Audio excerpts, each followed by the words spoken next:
report on the Founding Fathers and the role of reading in shaping early American ideals.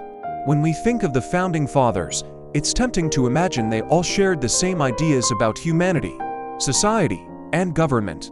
However, this isn't really accurate. If they had agreed on everything, it wouldn't have taken so long to create a government system that worked for everyone. The early American political union, which started in 1774 and became more solid with the Constitution in 1787, was initially just a fragile agreement between states with different social customs, economic interests, and ideological views. This fragile unity faced multiple secession threats until advancements, like the telegraph and the railroad in the 19th century, helped strengthen it. Despite their differences, the Founding Fathers did achieve some major milestones. They won independence, created similar state constitutions, and drafted the federal constitution. These achievements weren't due to a shared philosophy, but rather a common set of ideas and assumptions about government, society, liberty, and property. These ideas were primarily spread through printed materials, as Americans of that time were avid readers. Reading habits of early Americans. Early Americans were highly literate and had a strong appetite for reading. Besides the Bible, which was in almost every home, newspapers were the most popular reading material.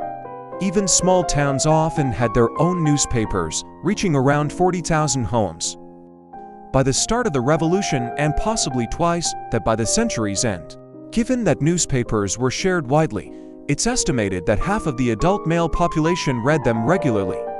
Books were even more popular. By 1766, the New York Gazette and Mercury noted the rapid growth in knowledge. Due to the vast importation of books and the proliferation of public and private libraries. By the Revolution, there were 9 sizable college libraries and over 60 subscription libraries in British North America. Many individuals also had substantial private libraries that were often shared with neighbors, including notable figures like Jefferson, Franklin, and John Adams. Popularity of histories. We now know much more about what the Founding Fathers read. Contrary to earlier beliefs, they weren't heavily influenced by the French Enlightenment or theoretical philosophy. They preferred practical experience and valued history as a source of wisdom. At the Constitutional Convention of 1787, historical references outnumbered philosophical ones nearly 400 to 1, emphasizing the importance of historical experience. History was seen as a practical subject, essential for learning from past experiences. Americans appreciated Bolingbroke's idea that history is philosophy teaching by example, and Locke's view of history as the great teacher of prudence and civil knowledge. Founding Fathers, like Jefferson and Adams, believed that a proper understanding of history was crucial for statesmanship. The classical tradition and Anglo-Saxon roots. Educated Americans were familiar with ancient texts, often preferring translations and popularizations. Works like Charles Rowland's The Ancient History and Plutarch's Lives were widely read.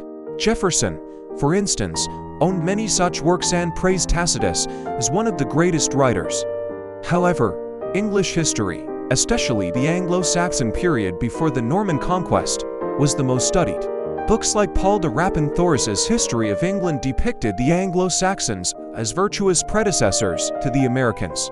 This period was idealized as a time of liberty and justice, free from the corruption and tyranny introduced by the Normans. Lessons from history. Moral corruption and vigilance. History taught Americans that nations fell not from external conquest, but from internal corruption. The loss of virtue, which was equated with manliness, led to moral decay and ultimately to a nation's downfall. This was a key lesson from ancient history, underscoring the dangers of luxury, vice, and standing armies.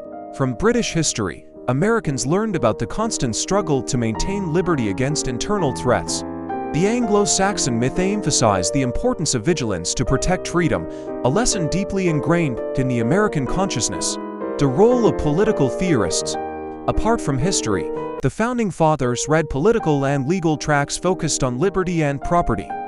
Key authors included 17th and 18th century British writers like John Locke, James Harrington, Algernon Sidney, and Charles Davenant. These works reinforce the importance of property rights and personal liberty.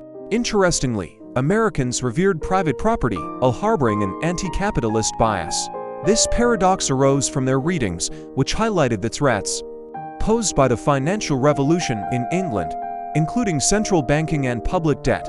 The new class of money men was seen as corrupt and dangerous to liberty, a view that significantly influenced American thought. Conclusion. In summary, the Founding Fathers were shaped by a rich tapestry of ideas derived from a wide range of reading materials. Their achievements were grounded in a shared set of assumptions about government and society, nurtured by a culture of avid reading and a deep appreciation of history. This common intellectual heritage, spread through the printed word, played a crucial role in the formation of the United States consciousness.